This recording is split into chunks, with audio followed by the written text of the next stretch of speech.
Lokmat Maharashtrian of the year पुरस्कार सोहळ्याला उपस्थित महामहिम राज्यपाल CP राधाकृष्णनजी,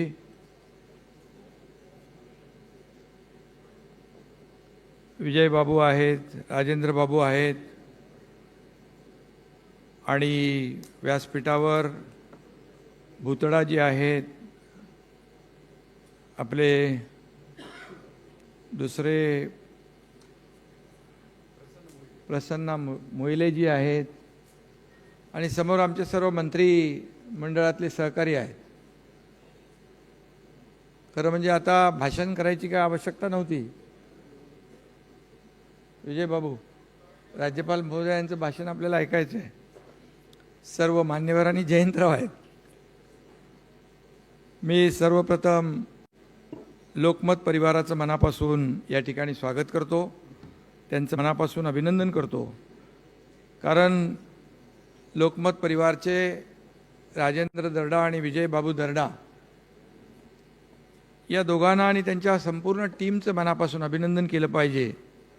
कारण खऱ्या अर्थाने समाजामध्ये विविध क्षेत्रामध्ये जे उल्लेखनीय काम करतात, जे पडद्याच्या मागे असतात आणि प्रसिद्धीपासून दूर असतात, परंतु आपल्या क्षेत्रामध्ये कार्याचा आपला ठसा उमटवतात, अशा सर्वांनाच अगदी शोधून आणि त्यांचं कर्तृत्व पाहून आपण त्यांना पुरस्कार देता आणि त्या पुरस्कारामुळे ज्याचा पुरस्काराने गौरव होतो त्यांच्या पाठीवर शाबासकीची थाप देण्याचं काम लोकमत परिवार करतं आणि त्यामुळे त्यांची जबाबदारी आणखी वाढते. समाजाला आणखी चांगली लोक मिळतात आणि समाजामध्ये अनेक लोकांना मुख्य प्रवाहामध्ये आणण्यासाठी त्याची मदत होते. मला पण यांनी एकदा पुरस्कार दिला होता दिल्लीला आणि देवेंद्रजी आता म्हणाले की तुम्ही म्हणालात की मला पुरस्कार मिळाल्यावर मी मुख्यमंत्री झालो. देवेंद्रजींना आज तुम्ही पुरस्कार दिला. मी तेव्हा मुख्यमंत्री होतो. देवेंद्रजी आम्ही टीम म्हणून काम करत होतो. मी, देवेंद्रजी आणि अजितदादा आणि आताही आमची तीच टीम आहे. त्यामुळे जयंतराव, मगाशी आपण म्हणालात की 1 नंबरचं 2 नंबर झालं, तसं काही खऱ्या अर्थाने मला वाटत होतं की तुम्ही उत्तर देण्याच्या बाजूच्या खुर्चीत बसाल, पण तुम्ही प्रश्न विचारण्याच्या बाजूने होतात. विचार करा, महायुतीच्या बाजूने लोकमत आहे. त्यामुळे आणि आता या लोकमतच्या कार्यक्रमात तुम्ही देवेंद्रजींना प्रश्न विचारले आणि देवेंद्रजींनी देखील अतिशय उत्तम प्रकारे त्याला उत्तर दिलं. आणि मी तेव्हा CM होतो तरीसुद्धा मी स्वतःला कॉमन मॅनच समजायचो आणि आता मी DCM आहे. आता तरीसुद्धा मी डेडिकेटेड टू कॉमन मॅन समजतो. त्यामुळे DCM झालो याची नाही मला खंत, पण अचानक शांत का झाले जयंत.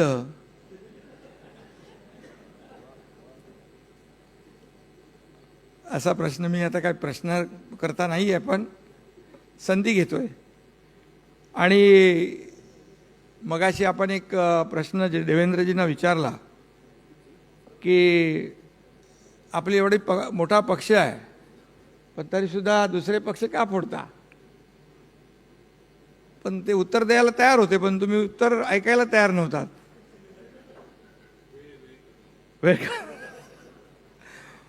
आता अध्यक्ष इकडे नाही आहेत, म्हणजे आपले विधानसभेचे. आणि म्हणून खऱ्या अर्थाने आम्ही जो उठाव केला तेव्हा त्याला तसं कारण होतं. जेव्हा पडले बाळासाहेब यांच्या विचारांवर घाव, तेव्हा आम्हाला करावा लागला उठाव आणि तो उठाव होता. त्यामुळे काय फोडाफोडी नव्हती. आणि तुम्ही त्यांना म्हणालेत की फडणवीस यांनी उडी घातली, तेव्हापासून बऱ्याच लोकांना हुडहुडी भरली आहे. आणि त्यामुळे असे गमतीचा भाग आहे. खऱ्या अर्थाने आज लोकमत जे कार्यकर्ते आहे, आज पाहिलं आपण की अगदी सगळ्या क्षेत्रामध्ये IAS IPS, धार्मिक क्षेत्र असेल, स्पोर्ट्स असेल, उद्योग असेल, आमची लाडकी ताई कुठे गेली, तिचाही सन्मान झाला. शिक्षक, तिथे आपली लाडक्या बहिणींनी तर कमाल केली ना आपल्या विधानसभेला, आणि त्यामुळे तुझा बरोबर केलेला आहे त्यांनी सत्कार. शिक्षक आहेत, सगळेच आहेत. मगाशी एक आपला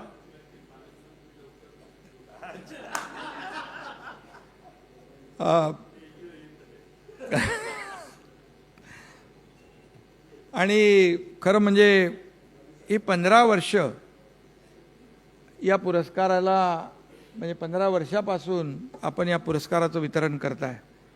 आणि खऱ्या अर्थाने आणि त्यामुळे आज तुम्ही विरोधी पक्ष आणि सत्ताधारी दोघांनाही एकत्र आणण्याचं काम केलं. विजयबाबूचा गेममध्ये गेम असतो.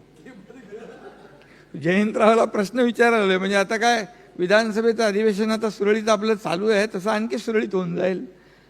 तर खऱ्या अर्थाने आपण या पुरस्काराच्या माध्यमातून सगळ्यांना एकत्र आणता, म्हणजे त्याच्यामध्ये अगदी सर्वसमावेशक सगळ्या जाती, धर्म, पंथ, भाषा या सगळ्यांना एका सूत्रामध्ये बांधण्याचं काम आपण करता. आणि महाराष्ट्रीयन या नावातच सगळं आलेलं आहे. त्यामुळे महाराष्ट्रात जो कोणी चांगलं काम करेल त्याच्या पाठीवर शाबासकीची थाप देण्याचं काम आपण करता. आणि म्हणून राज्याच्या प्रगतीसाठी, विकासासाठी काम करणारा प्रत्येक माणूस हा महाराष्ट्रीयन, आणि त्याला आपण महाराष्ट्रीयन ऑफ द इयर हा पुरस्कार देता. त्यामुळे तुम्हाला मी मनापासून खूप खूप शुभेच्छा देतो. लोकमत सुरू झाल्यापासून, मी मुंबईमध्ये सुरू झाल्यापासून लोकमतचा मी एक वाचक आहे, वाचतो मी नेहमी. प्रत्येक वेळेला शक्य झालं नाही तरीसुद्धा जसं वेळ मिळेल तसं एकदा तरी तुमचं लोकमत चाळतो. माझा कुठं फोटो आहे, कुठल्या पानावर कुठे बातमी आहे ते बघत असतो. आणि तुम्ही नेहमी न्याय देता. काय चांगलं काम करणाऱ्याला आपण नेहमी प्रसिद्धी देत असता. कधी कधी चिमटेही काढता, कधी कधी टीकाही होते. परंतु जेव्हा मी मुख्यमंत्री आणि आमची टीम होती, देवेंद्रजी, अजितदादा, त्यावेळेस देखील आमच्या सरकारला, कामाला आपण 100 पैकी 100 मार्कही दिलेले आहेत. हे देखील मी या ठिकाणी आवर्जून सांगू इच्छितो, कारण चांगल्याला चांगलं म्हणण्याचं काम आपण केलं. आणि लोकमतसारखं वर्तमानपत्र म्हणजे आमच्यासारख्या लोकप्रतिनिधींचं एक प्रगती पुस्तक किंवा एक प्रोग्रेस कार्ड आहे असं म्हटलं तर वावगं ठरणार नाही. आणि आज खऱ्या अर्थाने शहराबरोबर राज्याच्या कानाकोपऱ्यात खेडोपाडी लोकांच्या हातामध्ये लोकमत दिसतो. ही दर्डा परिवाराची मेहनत आहे. आणि म्हणून फक्त एखादं वृत्तपत्र विकणं एवढाच हा विषय नाही, तर लोकांना खऱ्या अर्थाने वाचक बनवणं हा देखील विषय महत्त्वाचा आहे, आणि तो तुम्ही केलेला आहे.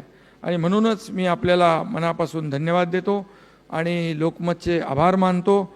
या सर्व ज्यांना पुरस्कार मिळाले त्या सगळ्यांचं मनापासून अभिनंदन करतो. आणि जयंतराव, आपण मगाशी नंबर 1, नंबर 2 म्हणालेत, तर मी जेव्हा 1 नंबर होतो त्या देवेंद्रजी 2 नंबर होते, पण आम्ही कधी नंबर बघितलंच नाही. नंबर वर खाली होत असतात, पण आम्ही कामाला महत्त्व दिलं. आता एवढंच की आतापर्यंत 2 नंबरचा 1 नंबर झाला नव्हता, पण आता देवेंद्रजींच्या रूपाने 2 नंबरचा 1 नंबर झालेला आहे. त्यामुळे नंबर नाही, फक्त काम पाहायचं असतं. नंबर वर खाली होत असतात, परंतु आमचा अजेंडा एकच आहे, या महाराष्ट्राला विकासाकडे न्यायचं, महाराष्ट्राला पुढे न्यायचं आणि या महाराष्ट्राचा सर्वांगीण विकास करायचा. राज्यपाल महोदय आम्हाला अतिशय, जेव्हा ते आले तेव्हापासून आमच्या सरकारच्या पाठीशी त्यांच्या शुभेच्छा आहेत, त्यांचे आशीर्वाद आहेत, आणि नेहमीच त्यांचं मार्गदर्शन आम्हाला लाभत असतं. आणि म्हणून त्यांचंही मी मनापासून अभिनंदन करतो. अनेक इंडस्ट्रीमध्ये 2 भाऊ असतात, 2 बहिणी असतात, चांगलं काम करतात. आणि मीडियामध्ये देखील एकूणच आपल्या देशात या क्षेत्रामध्ये आज जर कुणा भावंडांचं नाव घ्यायचं असेल तर ते दर्डा बंधू नाव येतं. हे देखील या ठिकाणी अभिमानाने सांगितलं पाहिजे. आणि आता त्यांची पुढची पिढी देवेंद्र दर्डा, ऋषी दर्डा, करण दर्डा हे देखील लोकमतला एक नवीन उंची, नवीन आयाम प्रदान करतायत. त्यांचंही मनापासून मी अभिनंदन करतो. आणि दर्डा ब्रदर्स महाराष्ट्राचे मानबिंदू आहेत आणि त्यांच्या कामगिरीचं देखील मनापासून मी अभिनंदन करतो. खऱ्या अर्थाने त्यांनी नवीन नवीन उपक्रम सुरू केलेत आणि म्हणून पुन्हा एकदा ज्यांना पुरस्कार मिळाले त्या सगळ्यांचं मनापासून अभिनंदन. आणि जाता जाता एकच सांगतो, जयंतराव, विधानसभा जिंकली आम्ही, प्रचंड बहुमत आले हाताशी, कष्ट तर होतेच पण त्यासोबत लोकमतही होते पाठीशी. धन्यवाद. जय हिंद, जय महाराष्ट्र.